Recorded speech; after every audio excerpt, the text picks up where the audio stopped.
Some mistakes change everything.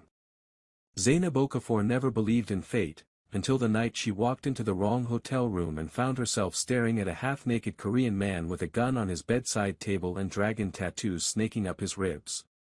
She should have run. She should have screamed. Instead, she froze, clutching her broken heels and shattered dignity, while Kang Min-jun, billionaire, enigma, and unbeknownst to her, one of the most dangerous men in America's underground, stared back with eyes that could cut through steel. Neither of them knew that this single, humiliating moment would unravel carefully constructed lives, expose buried secrets, and ignite a connection so forbidden, it could cost them everything. This is the story of a woman who stumbled into the wrong room and discovered the right kind of dangerous. Welcome back to the channel, loves. If you're new here, I'm your host bringing you the most addictive romance stories you never knew you needed. Today's story has everything: accidental encounters, a Korean Mafia CEO who's equal parts terrifying and irresistible, a strong female lead who refuses to be a damsel, and drama that'll have you on the edge of your seat. If you love dark romance with heart, forbidden love, and intense chemistry, you're in the right place. Before we dive in, smash that like button, subscribe if you haven't already, and drop a comment telling me, would you stay if you accidentally walked into a mafia boss's room? Let's get into this absolute chaos. Zainab Okafor's night had officially spiraled from bad to catastrophic. First, she'd caught her boyfriend of 2 years, ex-boyfriend, kissing her former best friend at an art gallery opening. Her art gallery opening, showcasing her Afrofuturism textile collection that she'd poured her soul into for 8 months. The humiliation still burned hotter than the tears she'd refused to shed in public. Second, she'd fled the gallery in designer heels that had betrayed her on the 3rd block, leaving her limping through Manhattan's unforgiving streets like a wounded antelope. Third, and perhaps most desperately, she'd impulsively booked a room at the Aurelia Hotel, a sleek, outrageously expensive boutique hotel she absolutely could not afford, because she refused to go home to the apartment she shared with her now ex. Pride was expensive, apparently. The elegant hotel lobby had been a blur of marble, gold accents, and soft lighting. The receptionist, a frazzled young man named Marcus who looked like he was on hour 12 of a double shift, had processed her reservation with exhausted efficiency. Room 1804, Ms. Okafor. 18th floor. Elevators to your left. Enjoy your stay.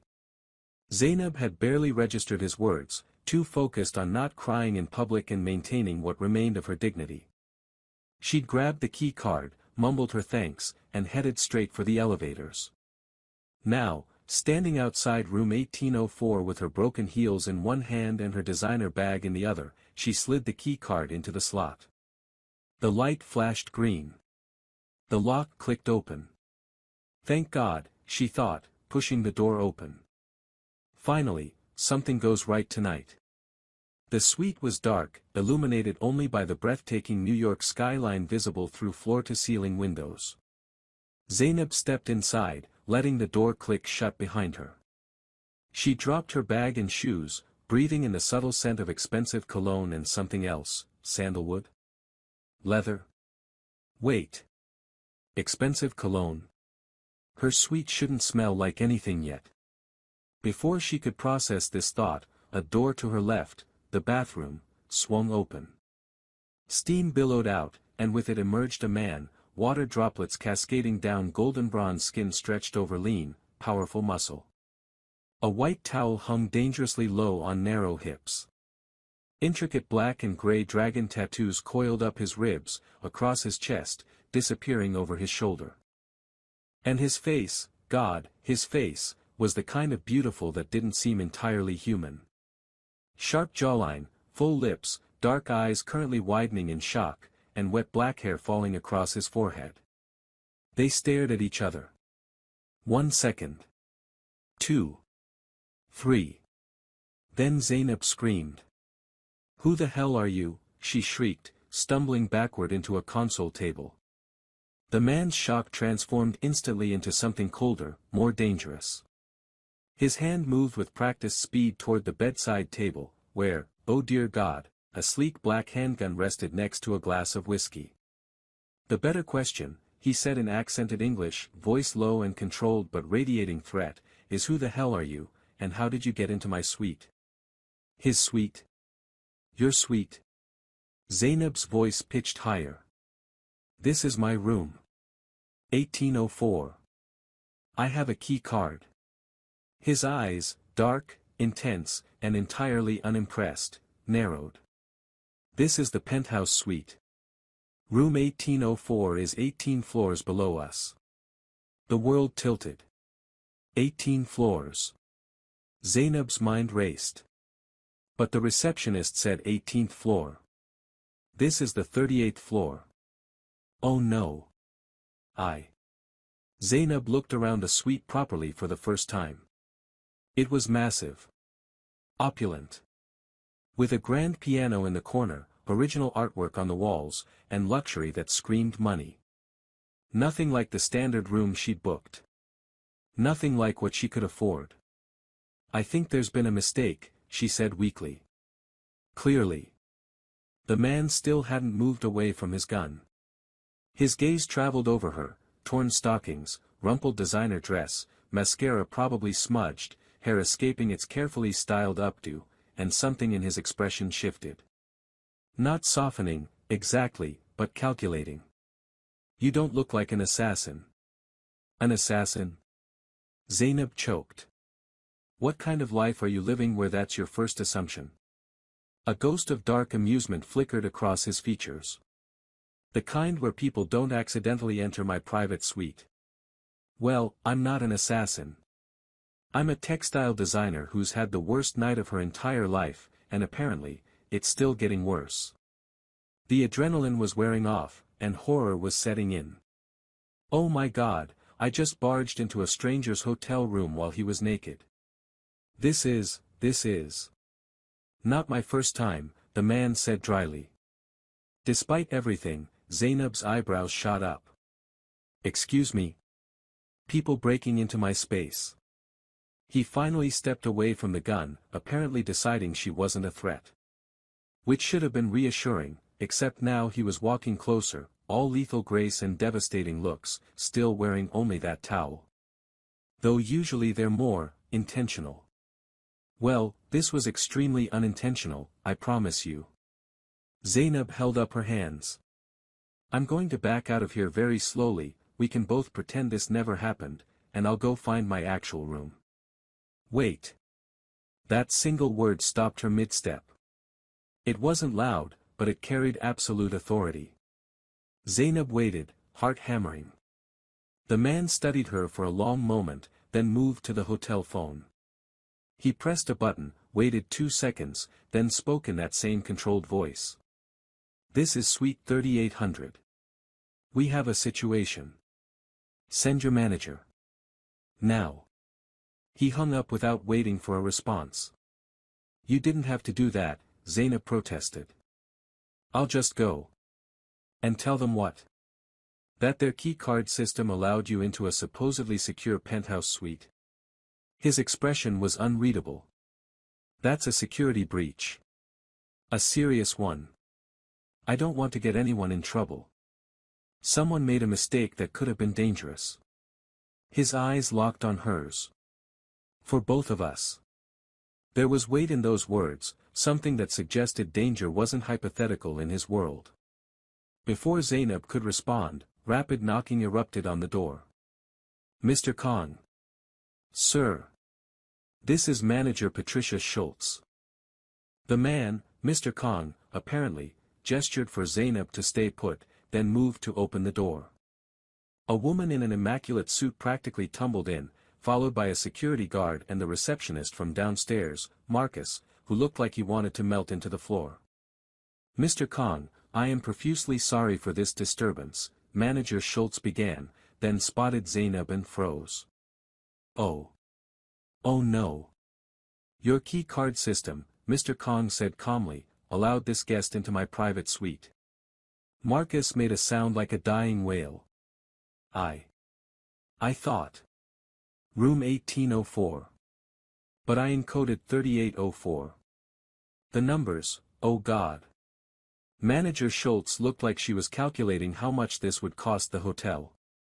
Ms. Okafor. Zainab Okafor. Ms. Okafor, I cannot apologize enough. She's had a difficult night, Mr. Kong interrupted, surprising everyone, including Zainab. I assume you'll be correcting this mistake appropriately. The manager's relief was palpable. Of course. Ms. Okafor, we're upgrading you to our premium suite on the 28th floor, complimentary, naturally. And we'd like to offer you a full spa package, complimentary dining, and, she was spiraling into full appeasement mode. That's very generous, Zainab managed. And for you, Mr. Kong, please, anything you need. Privacy, he said flatly. And assurance this won't happen again. Absolutely, sir. We'll be implementing additional security measures immediately. Manager Schultz turned to Zainab. If you'll come with me, we'll get you settled properly. Zainab nodded, gathering her shoes and bag. As she moved toward the door, she couldn't help glancing back at the mysterious Mr. Kong. He was watching her with an intensity that made her skin prickle. Sorry, she said quietly. For all of this. Something flickered in his expression, amusement. Curiosity. It was unexpected. Their eyes held for a moment too long. Then Manager Schultz was ushering her out, and the door clicked shut, separating them. As Zainab was led to the elevators, her mind raced. Who was that man? Why did he have a gun casually on his nightstand? Why did the hotel staff treat him like royalty? And why, despite the absolute chaos of the encounter, did some reckless part of her want to see him again? The premium suite was stunning, modern, spacious, with a view of the city that almost made her forget the night's disasters. Almost. Zainab collapsed onto the king-sized bed, staring at the ceiling. What a night, she muttered. Betrayed by my boyfriend, humiliated at my own event, broke my favorite heels, and accidentally broke into some dangerous-looking businessman's hotel room. Her phone buzzed. 14 missed calls from her ex, Terrence. 6 texts ranging from, babe, let me explain, to, you're overreacting. She blocked his number and tossed the phone aside. Another buzz. This time, an email from the hotel. Subject, our sincere apologies, complimentary arrangements. Dear Ms. Okafor. Please accept our profound apologies for tonight's incident. As a gesture of our commitment to your comfort, we've arranged premium suite accommodation, 3 nights, complimentary. Full spa access and treatment package. Complimentary breakfast and dinner at Meridian, our rooftop restaurant. Personal concierge service. Additionally, tomorrow evening at 7 p.m., we've reserved our exclusive rooftop private dining experience for you and a guest. Again, our sincerest apologies. Management, the Aurelia. Dinner for 2. Zainab frowned. I don't have a guest. She almost laughed. Hours ago, she'd assumed she'd bring Terrence. Now, she'd rather dine alone. But first, sleep. God, she needed sleep. Tomorrow, she'd figure out the wreckage of her life. Tonight, at least she had luxury and privacy. Kong Min-jun stood by the windows, whiskey in hand, staring at the New York skyline without really seeing it. His phone rang. He answered without looking. Hyung, his younger brother Jin-woo's voice came through. Did you handle the shipment issue? Clean. No complications. Min-jun's response was automatic. Good. And the meeting with the Volkov crew tomorrow? Scheduled. Neutral location. You sound distracted. Min-jun's jaw tightened. I'm fine. You're never fine. You're either calculating, threatening, or drinking expensive whiskey while looking mysterious. Which is it? Despite himself, Min-jun's lips twitched. The third. What happened? A woman broke into my suite tonight. Silence. Then, Are they sending people that attractive now? Is this a new tactic? It was a mistake. Hotel key card error. Ah. Jean Wu sounded disappointed. So, boring. She wasn't boring. Another pause. Hyung. Did you just express interest in a human woman? I expressed observation. That's the same thing for you. Jean Wu was clearly grinning. What was she like? Min Jun shouldn't engage. He had rules. Distance. Control. No complications. She screamed when she saw me. Then argued. Then apologized. He paused. She had kind eyes. And fire. Oh, you're interested. I won't see her again. Probably not, Jean Wu agreed. In a hotel with hundreds of guests, what are the odds? Min Jun ended the call. He should forget the encounter. He had business to handle, the legitimate tech company he ran as cover, and the less legitimate operations that kept the Kong organization powerful. He had no room for distractions. Still, as he finished his whiskey, he remembered the way Zainab had looked at him, startled, yes, but not afraid. Not once she'd realized it was a mistake. Most people who learned what he was looked at him with fear. She just looked annoyed. It was refreshing. He pushed the thought aside and headed to bed. The next morning. Zainab hadn't planned to use the pool, but the hotel's concierge, a wonderfully efficient woman named Diane, had insisted the rooftop pool area was essential Aurelia experience. Now, lounging in a pool chair with her sketchbook, wearing the complimentary designer swimsuit cover-up the hotel had somehow provided in her exact size, Zainab admitted Diane was right. The rooftop was gorgeous. Infinity pool, private cabanas, stunning views, and blissfully few people this early on a Saturday. She sketched idly, abstract patterns inspired by the city's geometry, textile designs that had been percolating in her mind. Art had always been her therapy. Your breakfast, Ms. Okafor. A server appeared with a rolling cart laden with fresh fruit, pastries, an omelette that looked like culinary art, fresh juice, and coffee. I didn't order this, Zainab said. Complimentary, ma'am. The hotel's continuing apologies. They're really committed to this apology, Zainab thought, but she wasn't complaining. The food was incredible. She was mid-bite of a chocolate croissant when movement caught her eye. A man emerged from one of the private cabanas. Tall. Lean, powerful build. Black swim trunks. Wet hair slicked back. Dragon tattoos unmistakable even from 30 feet away. Oh no. Kong Min-jun's eyes found hers across the pool area. Recognition flashed in his expression. For a moment, neither moved. Then, with the kind of confidence that came from owning every room he entered, he walked directly toward her. Zainab's heart did something stupid and acrobatic. Ms. Okafor. His voice was just as she remembered, smooth, accented, with that undercurrent of controlled power. Mr. Kong. She was proud her voice sounded steady. Apparently, we're staying at the same hotel. Apparently. A slight smile, the first she'd seen from him, curved his lips. Though this time, you're in the correct location. Progress, Zainab said dryly. He glanced at her sketchbook. You're an artist. Textile designer. Those are pattern concepts. His eyes studied the sketches with what looked like genuine interest.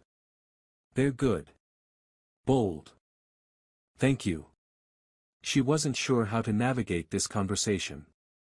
Last night had been chaos. Now, in daylight, he was, even more devastating. And slightly less terrifying, though the tattoos and the aura of danger hadn't diminished. Have you recovered from last night's excitement? He asked. Physically, yes. My dignity is still in critical condition. That earned her a genuine laugh, low, brief, but real. I think your dignity survived better than the hotel staff's. Poor Marcus looked like he was planning to flee the country. He may have. Minjun gestured to the empty chair beside her. May I? Zainab's brain screamed that this was probably unwise. Her mouth said, sure. He sat with fluid grace, and suddenly her personal space was filled with his presence, the scent of chlorine and that sandalwood cologne, the heat of him, the sheer awareness he created. So, Zainab said, desperate for normalcy, do you stay here often, or is this a special occasion? I keep a permanent suite. For business. A permanent penthouse suite in Manhattan. Casual. Must be important business. It pays well. His expression was unreadable. Let me guess. Tech. Finance. International, something vague and powerful. All of the above.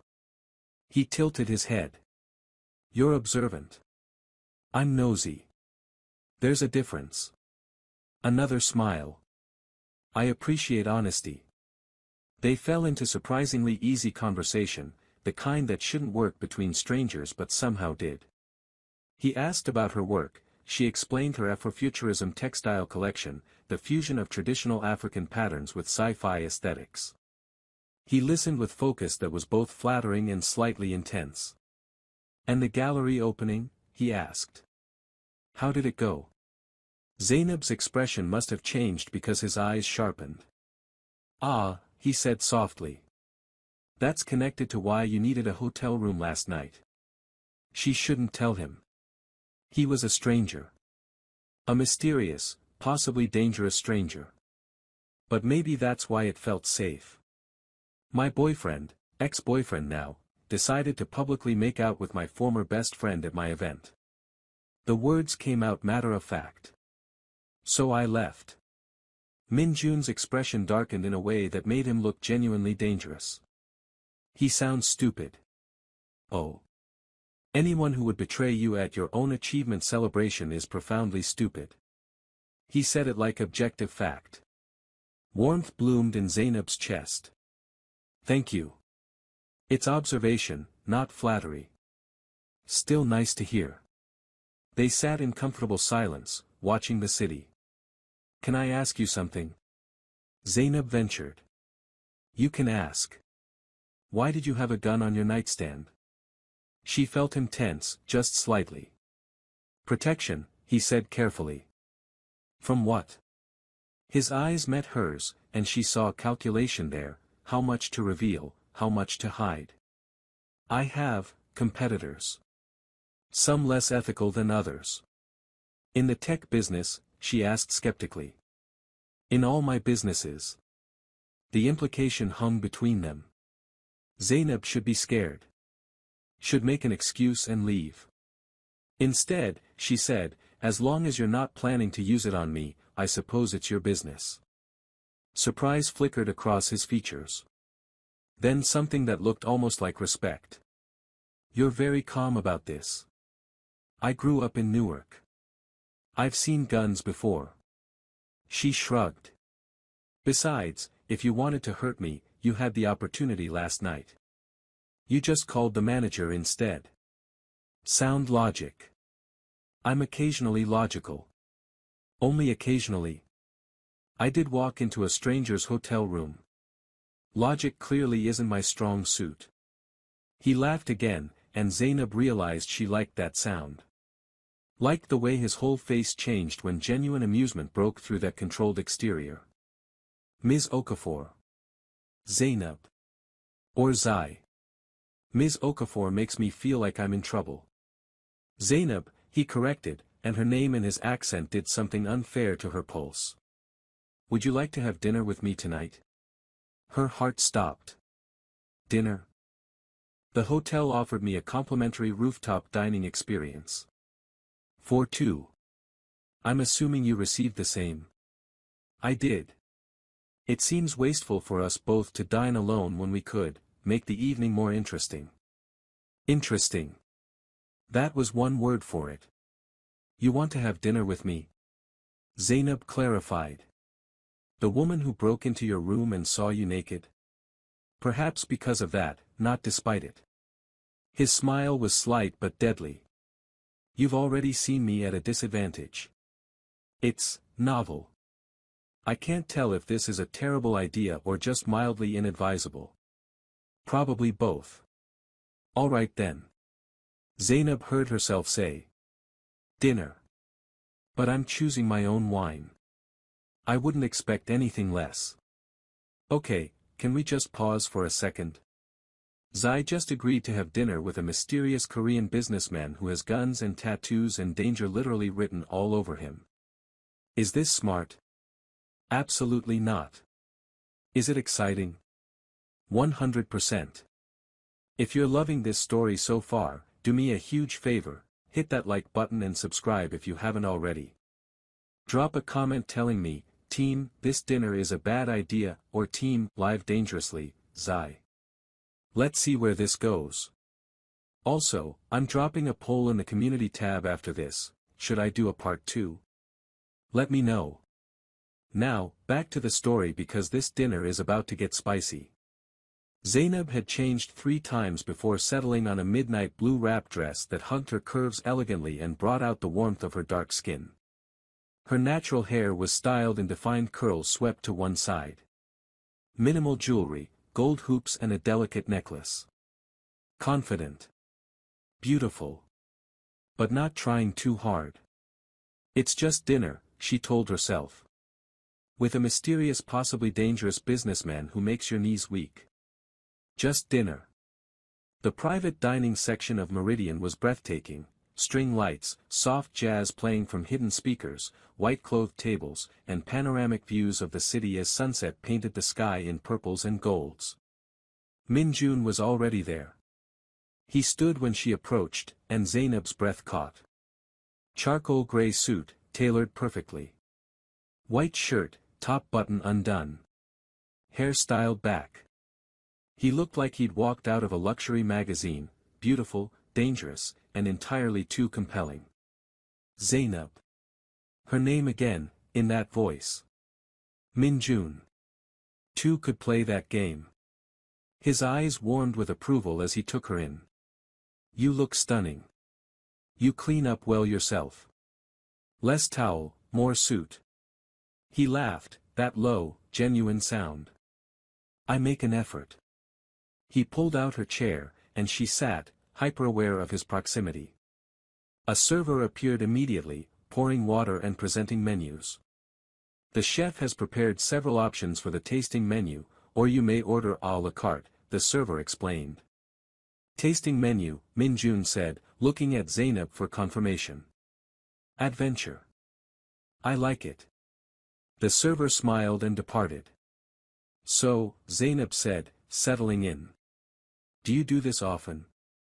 Have dinner. Have dinner with women who accidentally break into your room. You're the first. He sipped his water. I'm usually much better at keeping people out.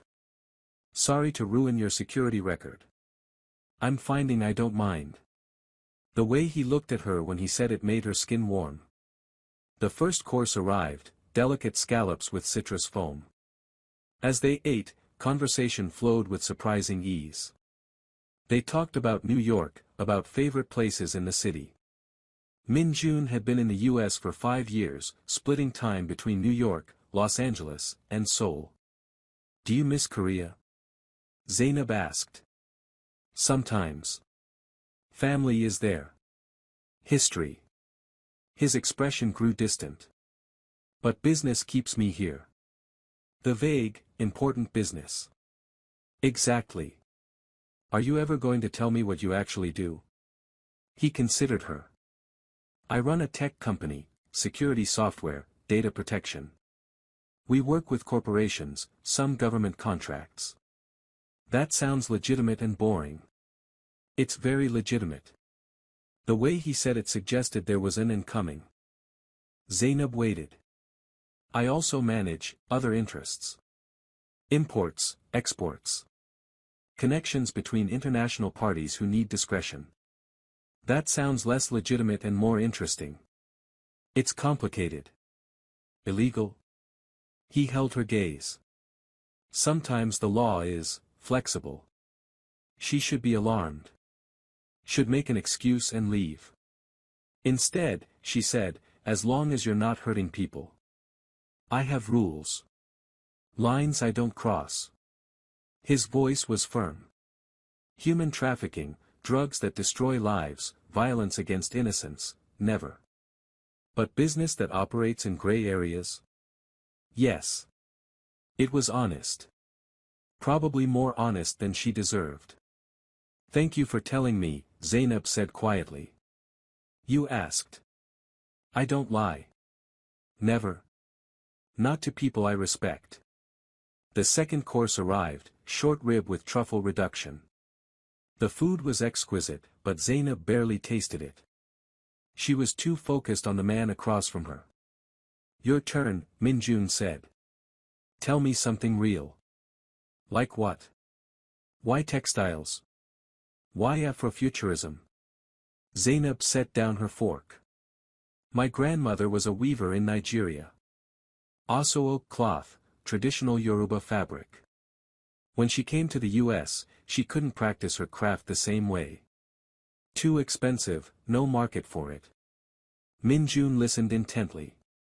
She used to tell me stories about what the future could look like if we remembered our past. Not just preserved it in museums, but lived it, evolved it. Made it breathe in new contexts. Zainab's voice softened. She died when I was 16. I started designing as a way to continue her vision. She'd be proud, Minjun said. Your work honors her. Tears prickled Zainab's eyes. Thank you. He reached across the table, his hand covering hers briefly. The touch was warm, grounding. When he pulled back, she felt the absence.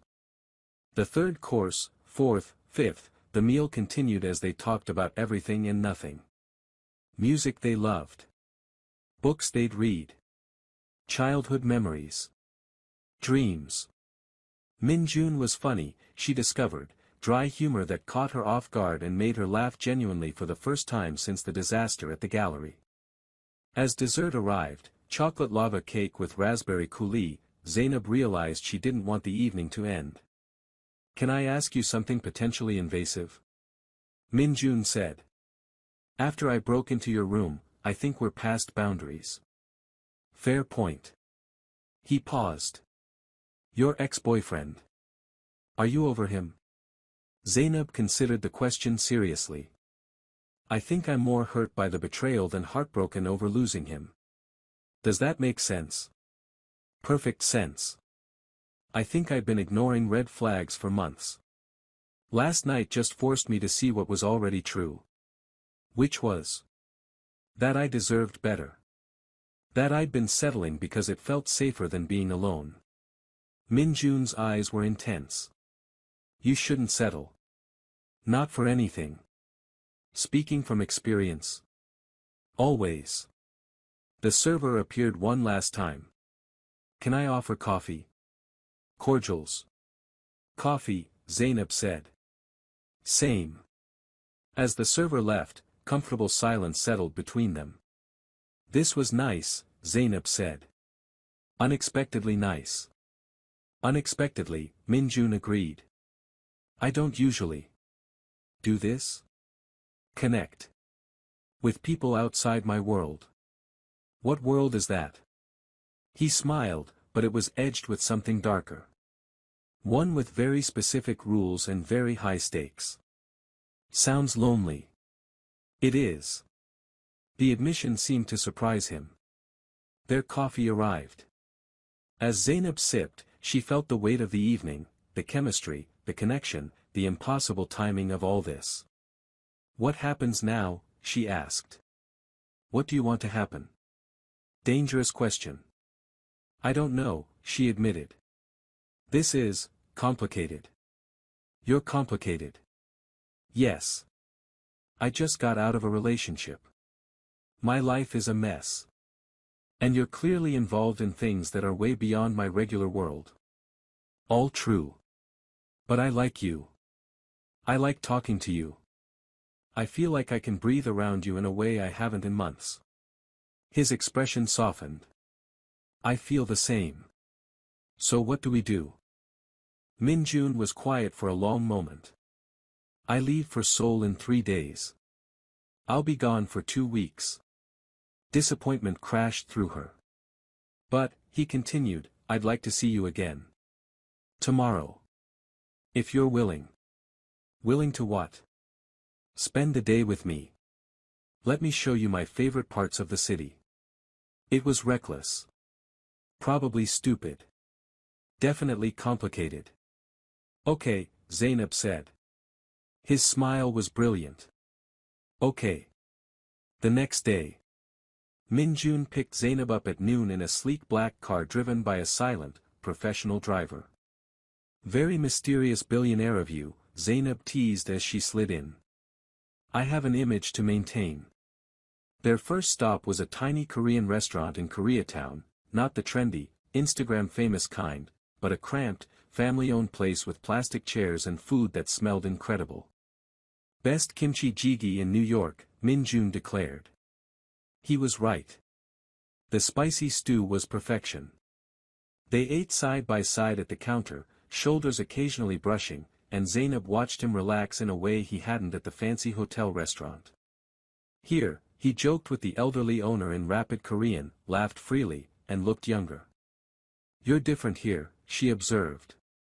Less performance, he admitted. This place reminds me of home. Real home, not the world I navigate professionally. After lunch, they walked through Central Park despite the cold. Min-jun bought them hot chocolate from a street vendor, and they sat on a bench watching people. Tell me about your family, Zainab said. Complicated. He sipped his chocolate. My father built our family business from nothing. Started with a small import company, expanded into multiple sectors. He was intense. Demanding.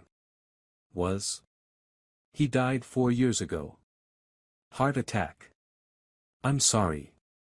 I'm not. Not entirely. Min-jun's jaw tightened. He was a hard man. He taught me strength, strategy, but not kindness. My younger brother Jin-woo and I run things now. We're trying to build something different. Different how? Ethical, where possible. Less violent. More sustainable. He looked at her. It's a slow process. Our world doesn't change easily. Your world, Zainab repeated. The mafia world. She'd suspected, but hearing it confirmed was different. Yes. No denial. The calm organization. We're not the largest, but we're influential. Especially in international operations. Should I be scared? Of me? No. Never. His voice was firm. But my world is dangerous, Zainab. People get hurt. There are enemies. Risks. Is that why you're telling me this? To scare me away? I'm telling you because you deserve honesty. Because if we continue, whatever this is, you need to know what you're walking into. Zainab processed this. Are you asking me to walk into it? I'm asking if you'd consider it. Despite the complications. Her heart pounded. This is crazy. Yes. I barely know you. True. But I want to know you. I want to see where this goes. His hand found hers on the bench, fingers interlacing. Even knowing the risks. Maybe I'm tired of playing it safe. Look where safe got me, with a cheating boyfriend and a comfortable life I didn't actually love. Min-jun studied her face. You're remarkable. I'm reckless. Maybe both. They sat in the cold, hands intertwined, and Zainab felt something shift. A door opening to something unknown and possibly dangerous, but also thrilling and real. Their next stop was an art supply store in Chelsea where Zainab lost herself in browsing textiles and materials. Min-jun followed patiently, occasionally asking questions, clearly trying to understand her world. This, she held up a bolt of indigo-dyed cotton, is beautiful. Look at the depth of color. He looked at her, not the fabric. Beautiful. She blushed. He bought her the fabric, plus 6 other bolts she'd admired, despite her protests. Consider it an investment, he said. I'm supporting an artist. You're ridiculous. I'm generous. There's a difference. As evening approached, they ended up at a tiny jazz club in Greenwich Village. Intimate, dimly lit, with a quartet playing sultry standards. They sat close in a corner booth, shoulders touching, thighs aligned. Thank you for today, Zainab said. It's been perfect. It's not over yet. The music swelled around them. On impulse, Min-jun stood and offered his hand. Dance with me. Here. Why not? She let him lead her to the small space in front of the stage where 2 other couples swayed. His arm went around her waist, pulling her close. Her hand rested on his shoulder. They moved together slowly, finding rhythm. I'm leaving tomorrow, Min-jun murmured against her ear. Early flight. I know. I don't want to go. But you have to. Yes. His hand pressed more firmly against her lower back. Will you wait? 2 weeks. That's a long time for something so new. I know. He pulled back to look at her. But I'm asking anyway. Zainab saw vulnerability in his eyes, this powerful, dangerous man, asking her to wait for him. I'll wait, she whispered. He kissed her then. Soft at first, testing. Then deeper as she responded, her fingers threading through his hair, his arms tightening around her. The kiss was fire and promise and the beginning of something that terrified and exhilarated her in equal measure. When they finally broke apart, both breathing hard, Min-jun rested his forehead against hers. 2 weeks, he promised. 2 weeks. The first few days, they texted constantly. Min-jun, made it to Seoul. Meetings all day but I'm thinking about you. Zai, thinking about me or my dance moves? Be honest. Min-jun, your dance moves were adequate. You, I can't stop thinking about. Zai, adequate? I'm taking back my affection. Min-jun, please reconsider. I'm suffering here. They video called late at night, his morning, her evening. She showed him new designs she was working on. He told her carefully edited versions of his meetings. I miss you, she admitted one night. Soon, he promised. I'm handling everything as fast as I can. But on day 6, everything changed. Zainab's phone rang at 2 a.m. Unknown number. Hello. Her voice was groggy. Is this Zainab Okafor? A man's voice, American accent, professional. Who is this? Agent Marcus Reeves, FBI. I need to ask you some questions about Kong Min-jun. Ice flooded her veins. What? We know you've been in contact with him. We need information. I don't know anything. Ms. Okafor, Min-jun is involved in organized crime. International smuggling, money laundering, potentially worse. If you're involved with him, you could be in danger. Or complicit. Panic seized her. I haven't done anything illegal. Then help us. Meet with me. Tell me what you know. I don't know anything. I barely know him. You spent an entire day with him last Sunday. You've been communicating daily. They were watching her. I'm not talking to you without a lawyer, Zainab managed. That's your right. But think about what you're protecting. Think about who Kong Min-jun really is. The call ended. Zainab sat in the dark, shaking. She wanted to call Min-jun, but what if they were monitoring her phone? What had she gotten into? The next morning, a different call.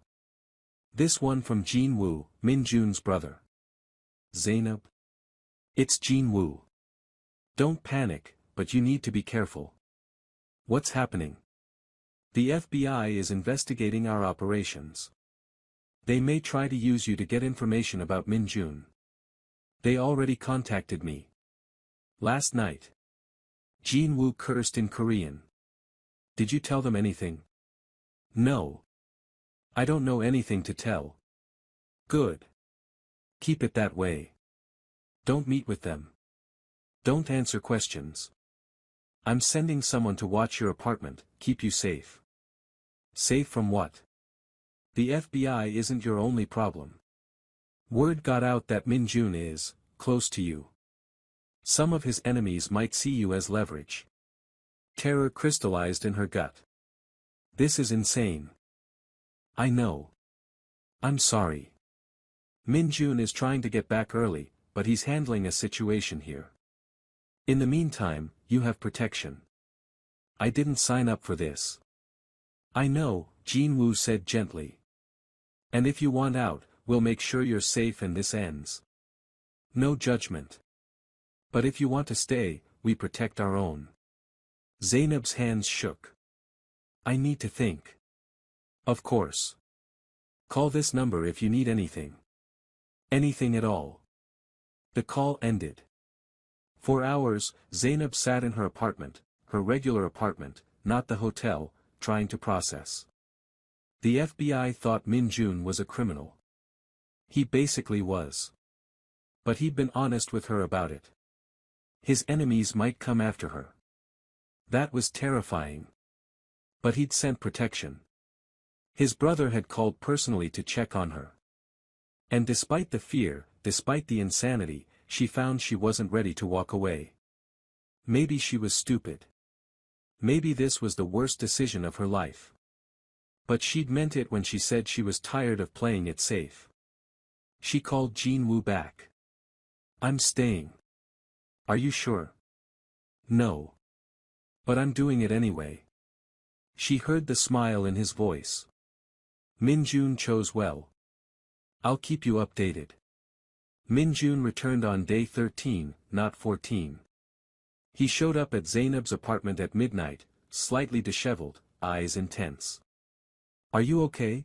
Were his first words. Depends on your definition of okay, Zainab said, but she let him in. He pulled her into his arms immediately, holding her tightly. I'm sorry. I handled the timing badly. You shouldn't have been alone when the FBI contacted you. Your brother sent protection.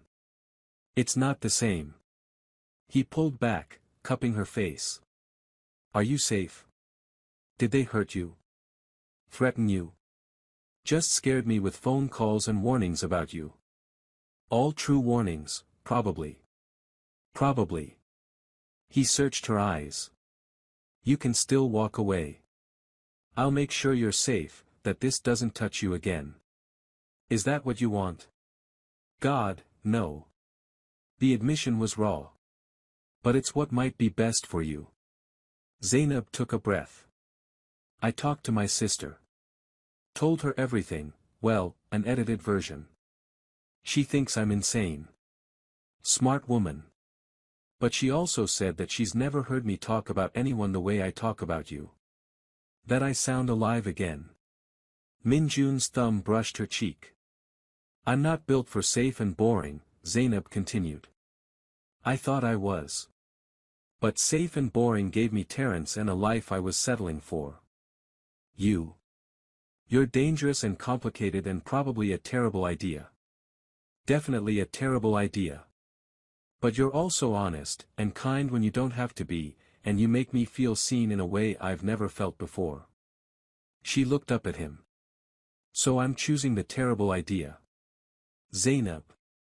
Unless you don't want this. Then I'll respect that and we can. He kissed her, cutting off her words. It was desperate, relieved, full of everything they hadn't said. When they broke apart, both breathless, he rested his forehead against hers. I want this. I want you. Even though I shouldn't, even though it's selfish. Then be selfish. We'll figure out the rest. 3 months later. Zainab's life had transformed in ways she never imagined. She still designed textiles. In fact, her work had improved with Min Jun's encouragement and connections. He'd introduced her to manufacturers, gallery owners, international buyers. Her collection was set to show at New York Fashion Week. But her life also now included security details, encrypted phones, and careful awareness of her surroundings. Min Jun had been explicit about his world. He'd introduced her to Jin Woo properly, to his key people, to the reality of what the Kong organization did. We move goods, some legal, some not, he'd explained. We provide services to people who can't go through official channels. We maintain territory and relationships that require enforcement sometimes. Enforcement meaning threats, usually. Occasionally violence, but only when necessary and never against innocence. It should have terrified her. Parts of it did. But she also saw the other side. The way Min Jun employed people from marginalized communities who couldn't get work elsewhere. The way he refused deals involving human trafficking or deadly drugs. The code of honor he lived by, even in a dishonorable world. He wasn't a hero. But he wasn't a monster either. He was complicated, just like he'd warned. And she loved him for it. The realization had come gradually, then all at once. Now, lying in his penthouse suite, the same one she'd accidentally broken into months ago, she watched him work at his desk, laptop open, phone occasionally buzzing. "You're staring," he said without looking up. "You're pretty. It's distracting." He smiled and closed his laptop. "Am I neglecting you?" "Terribly. I may perish from lack of attention." He crossed to the bed, sliding in beside her. "We can't have that."